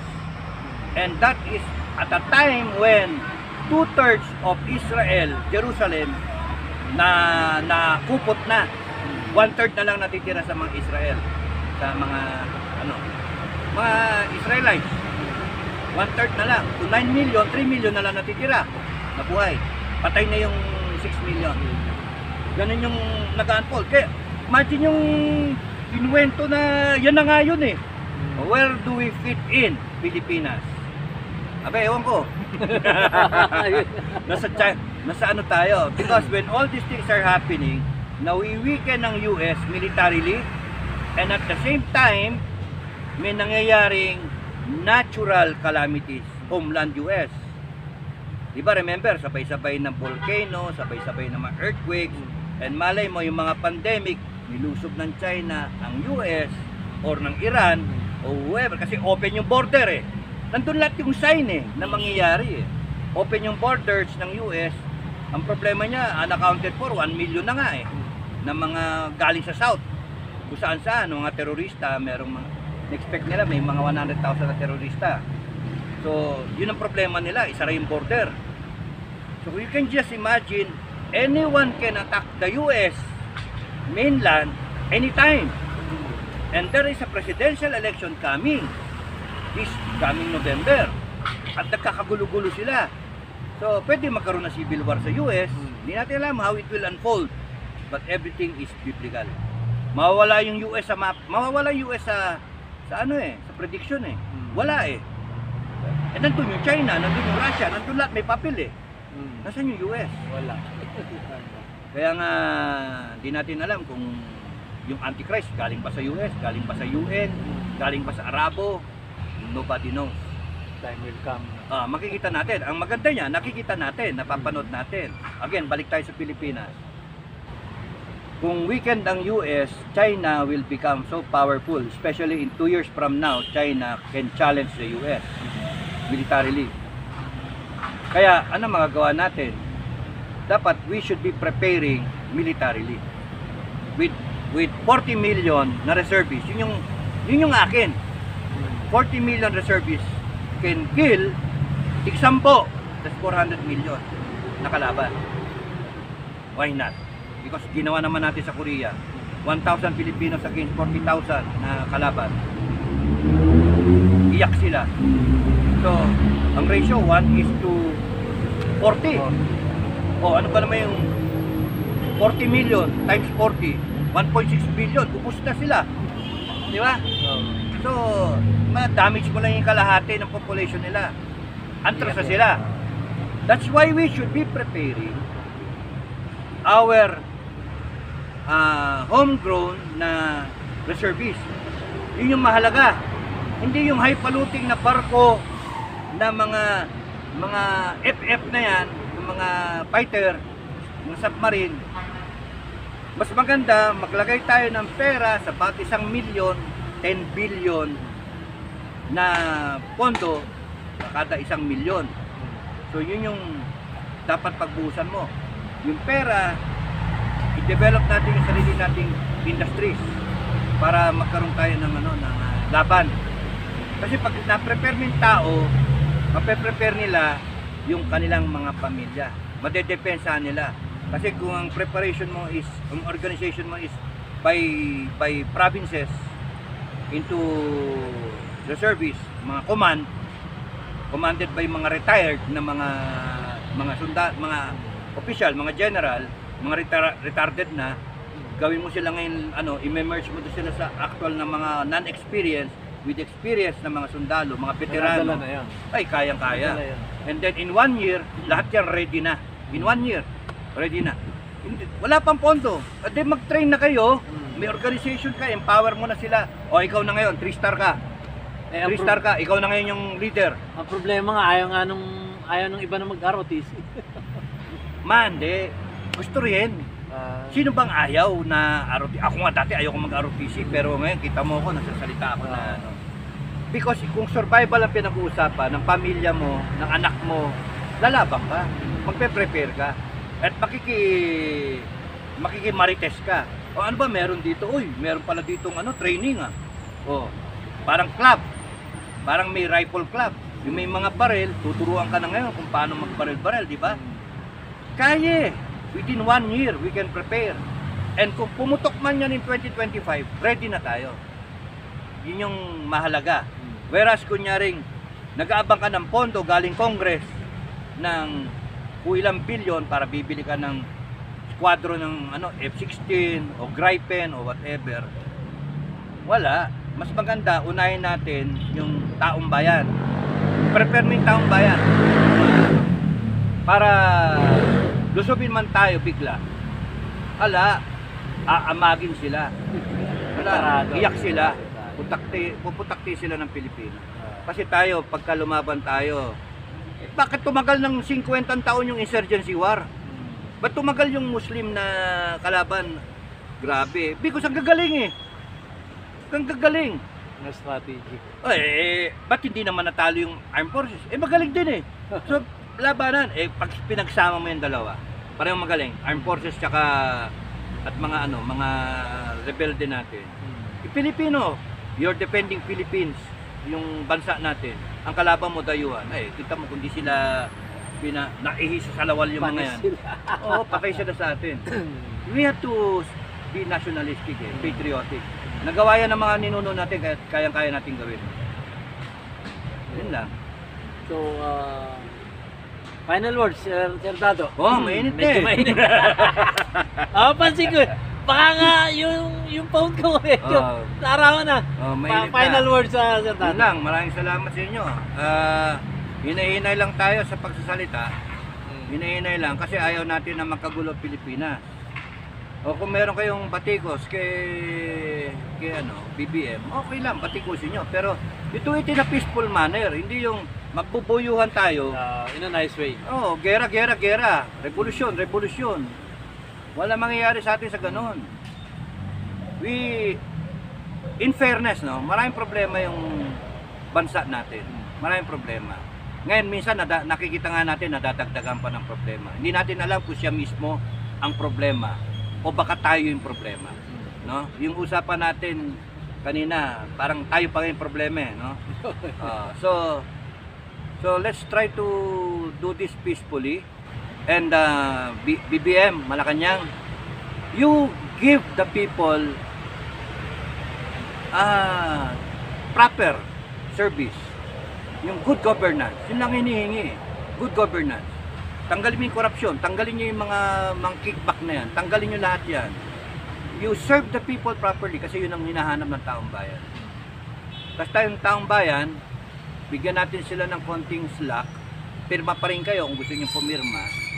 Ako, nakapirma pa rin ako hindi ko pa nang binabawi. Naroon ako.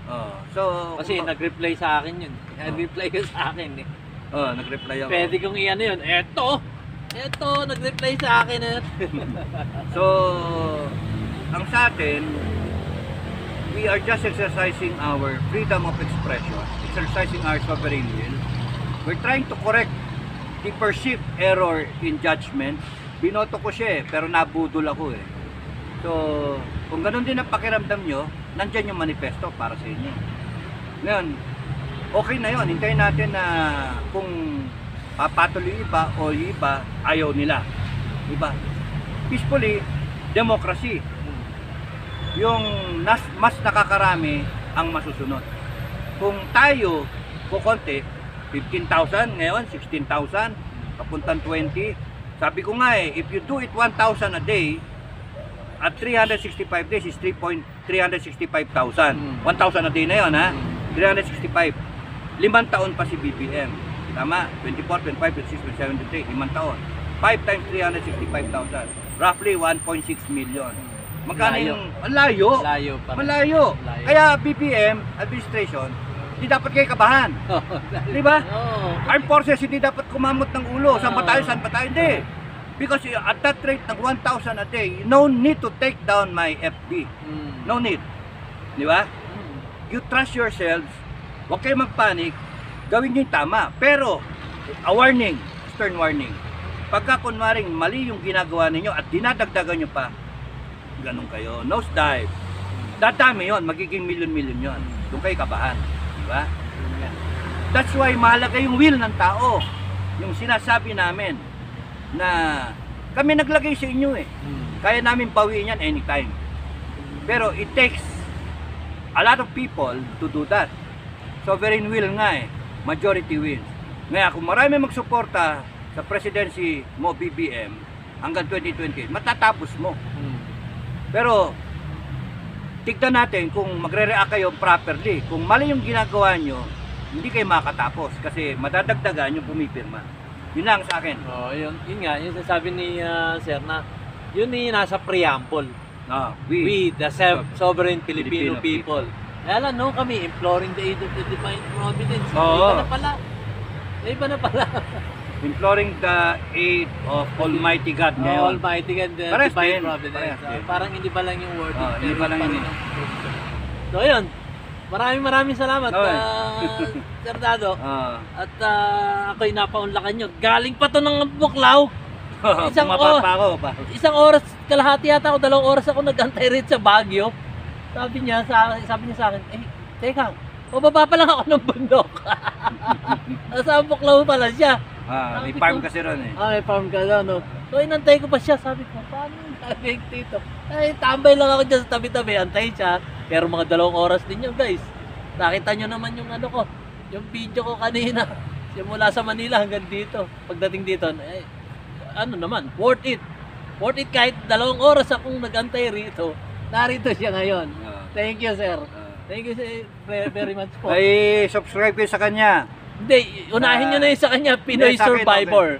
Sa akin okay lang, kahit di kayo mag-subscribe. Pinoy Survivor at marami.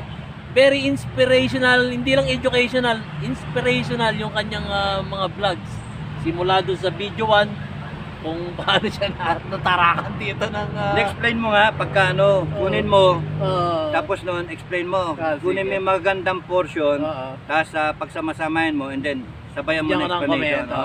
Sige. Okay, mga 30-40 minutes, okay na yan. Sige na. Mag-subscribe kayo sa kanya para kasi nakwento ko sa kanya yung iba so naintindihan niya yung diskarte. Galing guys. Kaya nga din sa atin. Tumatayo talagang kumbaga tumitindig para sa ating bansa. Ayaw naman ng iba. Yun ang problema. Ang daming maingay, hindi naman napirma. Pero alam nyo, nananahimik lang yung iba eh. Alam natin yan, nananahimik lang. Parang medyo kabado pa sila sa sarili kasi wala silang kapangyarihan. Kumbaga, paano na? Hindi, yung mga retired. Okay, yung mga retired ang dami. At langkay sila. Mga association pa nga. Nagpakita support. Kilos ng araw. Nasabi ko, wag. Ayaw natin, dumana tayo dyan. Ayaw ko ng patayan. At saka ayaw ko magamit ang taong bayan. Yun yung pangit eh. Try ko explain sa isa kong vlog. Pick upin mo na lang. Okay, sige. Kaya siguro mamayang gabi, tignan ko kung ma-explain ko. At saka i-analyze ko ulit yung situation, given yung mga development ngayon. Saka ayaw mo na rin mangyari yung parang yung nangyari nung naging middleman ka dito sa may Makati. Oo, yung mangyari yun. Mahirap yun. Ito mga Scout Rangers, tapos ang na-pick up ko sa yung doon, idea, pinagtanggol ko to. Nagkaroon tayo ng usapan, tapos pagdating ng oras nabaligtad. Parang kinulong lahat. May usapan na. Yung nga lang, walang black and white. Wala yun yung mali doon Walang media walang kumuha. Kasi hindi pa naman high-tech noon 1989. Wala pang vlog noon. Ang lalaki pa ng mga Betamax noon na pangkuha Yung mga dala-dala mga CNN, ang lalaki.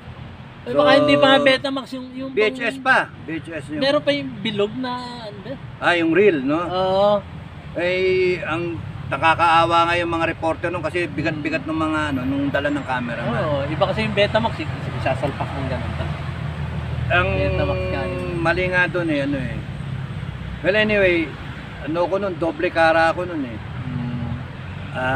nagpaalam na ako nun sa pamilya na patay na ako na bigyan ako ng 14 tao na desiditong mamatay. Doon ako sa Pacific Plaza.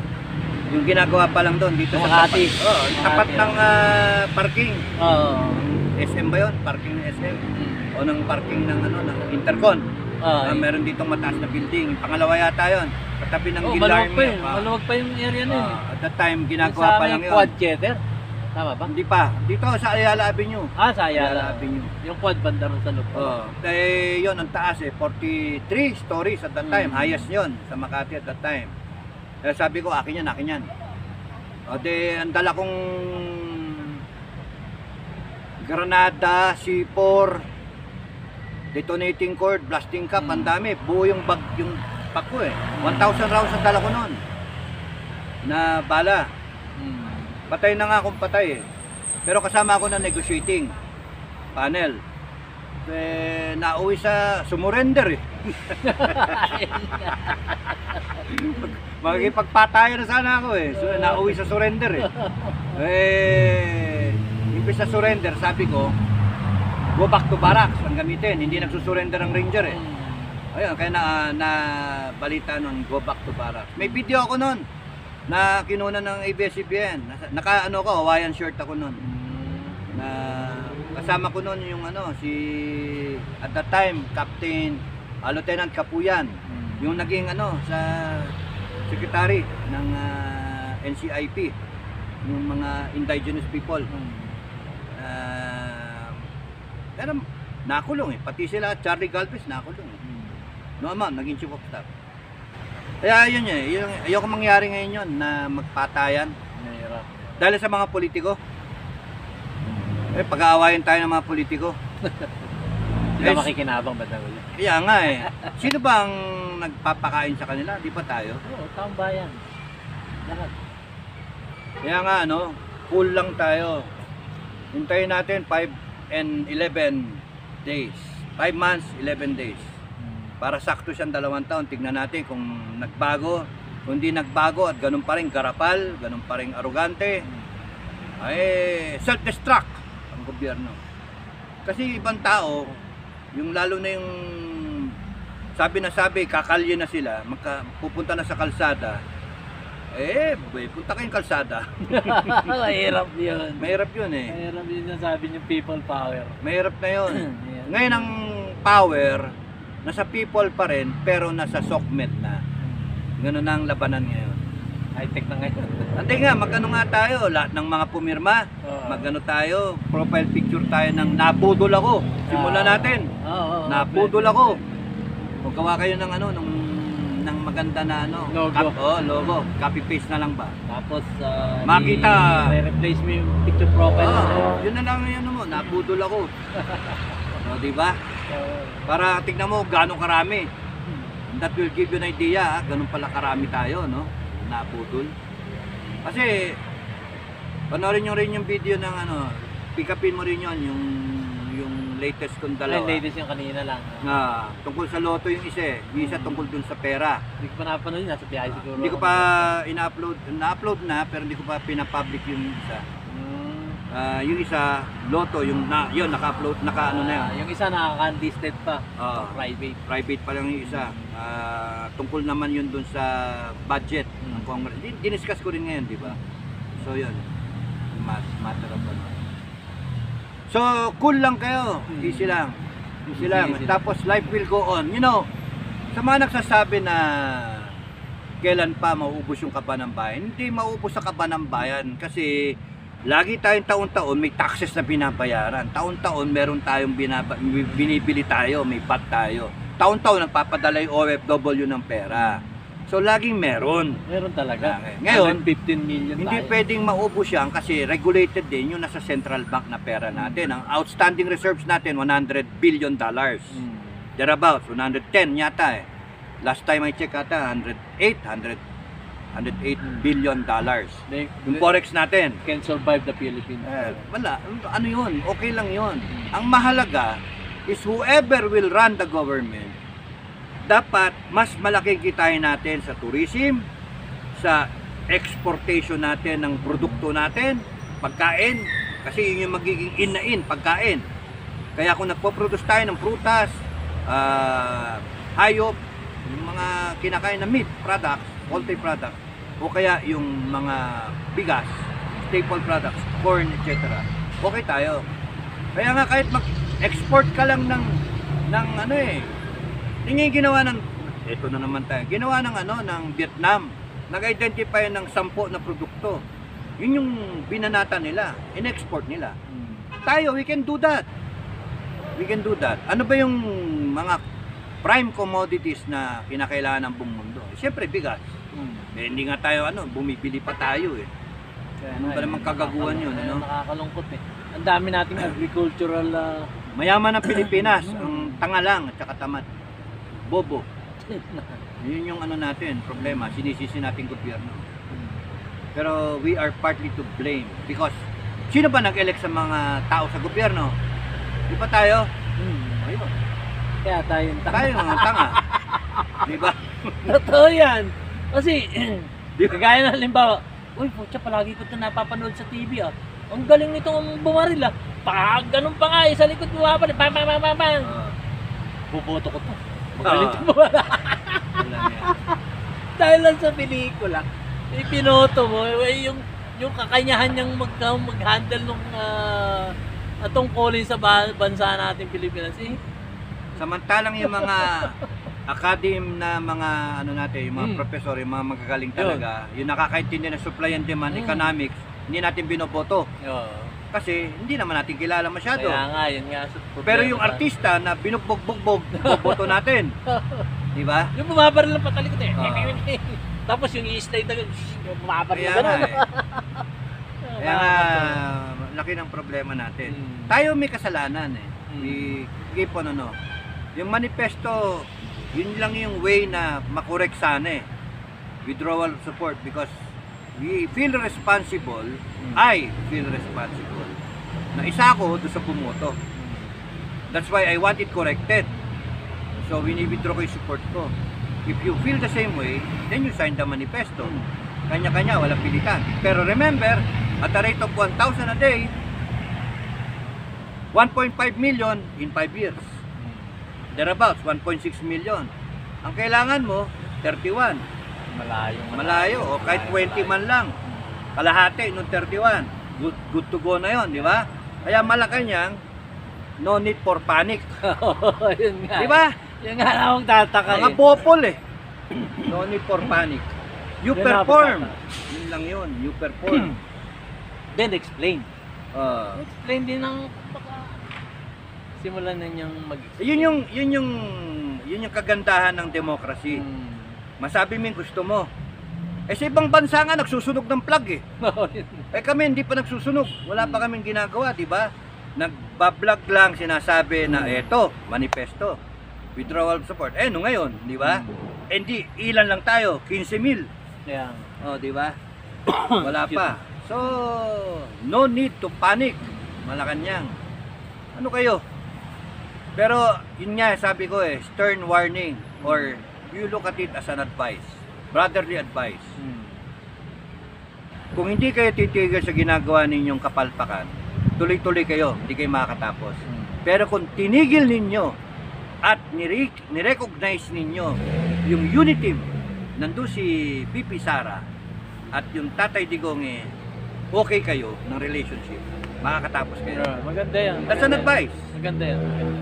Katapos kayo. And sana, nandun na yung play na hindi babagsak yung administration kasi nga nagre-react sila dun sa demand ng taong bayan. Yun yung mas maganda. Happy na tayo. Di ba? Kaya mas maganda ang Pilipinas, mas ano, bagong Pilipinas, bagong muka. Nabudol ako, nabudol. So, yun na guys. Kilala mo? Kilala ko! Budol, budol, man siya! Okay, yun na lang. Okay, salamat. Sir Sara, thank you very much po. Thank you very much. So guys, hanggang dito na lang po. Kami init na rin. Mainit. At maraming salamat po sa panonood ng aking mumunting video, DIY KKB Informative. At sinasabi ni DIY KKB Informative, bago na po ito. Mayroon simula at may katapusan. Tayo po ay minsan lang daraan dito sa mundong ibabaw. Lilipas din tayo. Yung ating mga kayamanan, hindi nyo madadala sa kabilang buhay yan. So, ano pipiliin nyo? Gumawa na tayo ng mabuti sa ating kapwa-tao. Hindi lang yung pangkarino yung mamamayang Pilipino, pati na sa ating mga nangungurakot sa gobyerno. Wala namang akong binanggit na pangalan. Hindi, maganda magbanggit na eh. Kasi kung kayo nasasaktan, kayo na yun. Yung nangungurakot yung nilulusta yung pera ng taong bayan. Wala namang binanggit. Basta kung nasasaktan kayo, kayo na yun. So, maraming salamat po. Guys, sa inyong panonood ng aking mumunting video. At pasyalan nyo yung ating YouTube channel ni Sir Dado na Pinoy Survivor. Ito ay very inspirational, educational, at marami kayong matutunan dito. So guys, maraming salamat po. Ito si Sir Dado. Happy weekend sa inyo lahat. Happy weekend. See you on my next vlog, guys. Maraming Bye. salamat. Bye.